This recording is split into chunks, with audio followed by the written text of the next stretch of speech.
ఏమైంది సుబ్బు? విధి నాతో వింత నాటకం ఆడింది సంతోష్. ఏ చిరిగడ్డలో చేయబెట్టావు?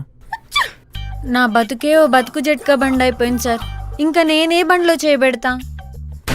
ఇంకా మీరిచ్చిన వర్క్ కంప్లీట్ చేసి మీతో శబాష్ అనిపించుకుందాం అనుకున్నా, కానీ ఇంతలోపే ఇట్లా తిట్లు తింటాను అనుకోలేదు. అసలు ఏమైంది సుబ్బు? సబ్బు మీద కాలేసి కింద పడ్డా. ఇగో ఇట్లా చేయబెనికింది. సుబ్బు సబ్బు మీద కాలేసింది. రైమింగ్ బాగుంది, కానీ నువ్వు చెప్తుంటేనే కన్విన్సింగ్గా లేదు. ఆ రైమింగ్లు టైమింగ్లు నాకేం తెలుసు సార్.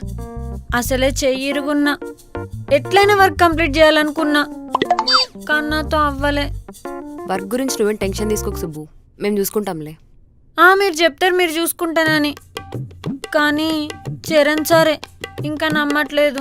నాకెందుకో నువ్వు వర్క్ తప్పించుకోవడానికి ఈ డ్రామా ఆడుతున్నావేమో అనిపిస్తుంది.